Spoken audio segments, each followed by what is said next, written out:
Yo, what is good everyone? My name is Damien, also known as QB. How's everyone doing today? If you haven't told by now, I'm spamming uploads only because I'm doing review of last season, the off-season moves, and my prediction for next year for all 30 NBA teams. Buckle in because we still have a long way to go. And the season is right around the corner. I'm recording and upload, so a like and a subscribe would mean the absolute world to me, but I'm just doing this because I genuinely just love to talk about basketball. And we got the Miami Heat in this video, so without further ado, let's get straight into it.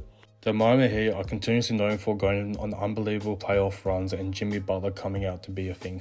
Well, not a thing, but an absolute monster and just absolutely dominating in the playoffs every single time the Miami Heat even touches or smells it. But this season just gone for the Miami Heat. It was quite such an up and down season. Well, started at this really started the season in the NBA draft. They were able to steal Jaime Jaquez Jr. Yes, the Lakers chose Jalen Hood-Schifino over this guy, by the way. I am still crying about it, don't you worry about that. But they ended up drafting him and they had a pretty okay first half of the season, finishing just under 500. Right before the trade deadline though, they'll acquire Terry Rozier from the Charlotte Hornets for Kyle Lowry and 2 first-round picks. Clearly that was just a money move for the Charlotte Hornets to get more cap space and some draft capital, because as soon as Kyle Lowry made his way to Charlotte, he was instantly waived and signed with the 76ers. For the Miami Heat stars, it wasn't quite the prettiest season for him. They would get heavy help from their bench players and other rotational guys like Caleb Martin, Tyler Hero and Duncan Robinson. Jimmy Butler hasn't always been a regular season riser, but he would have one of his worst scoring seasons in a very long time, only averaging just over 20 points a game.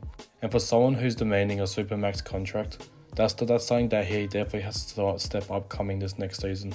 The Miami Heat would finish a 46-36 record, 10 games over 500, but unfortunately for them, come the playoffs, Jimmy Butler would get injured and they would go out 5 games versus the Boston Celtics. Definitely was not the result Miami Heat fans were hoping for, especially after all season, for it looking somewhat promising that Jimmy Butler was going to be healthy for the playoffs and possibly make another one of those miracle runs. But it just wasn't the case for last season, unfortunately. They got kind of busy in the off-season, but it wasn't quite busy. They're going to sign Alec Burks, who was actually a free agent after being traded to the New York Knicks. He could be a vital part of what they're trying to do next season. Eric Spoelstra brings out the best in role players, and it's such a good thing to see. They're also going to re-sign 2 guys who will be really important to the Miami Heat's rotation next year, Haywood Highsmith and Thomas Bryant. Thomas Bryant's always been a get-it kind of center. He always gets it and gives 150%, and it's just so good to see, especially since Bam Adebayo could always be injured or anything could just happen to him. You never know with Bam. And everyone has high praise for Bam to become this great defender. But don't get me wrong, he's a great defender, but I don't give him as enough credit as maybe he deserves.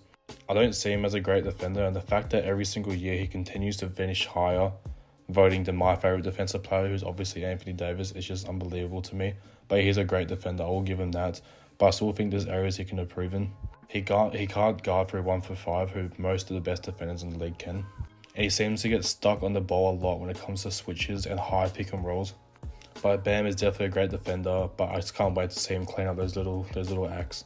They are going to lose Caleb Martin though. He's going to walk to the 76ers for less money than what the Miami Heat actually offered him. I just guess that Caleb just didn't want to be a part of the system anymore, and he wanted to go to a team that has a better chance of winning the finals, clearly now since they've got Paul George. But this next season, the 2024-25 regular season, is probably one of Jimmy Butler's biggest seasons of his whole entire career, because it's his contract year, and I understand if Miami Heat don't want to play him. But Pat Riley, which is the owner, pretty much just said that Jimmy is going to come out and bowl out. He's going to earn that contract. We just aren't going to give it to him because of his name. He has to be a regular season riser instead of just a playoff one. He averaged 20 points a game a season ago. I hate fans and the community, and obviously the team and organization would maybe love for him to bump that up to about 25 points a game. We all know he's capable of it. No one thinks that Jimmy Butler's bad. We just don't think that 20 points is his limit, is his expectation. Especially for someone who wants a supermax contract. And to even get that supermax, he's going to have to bowl out anyway so he can make an all-NBA team so he can qualify for it.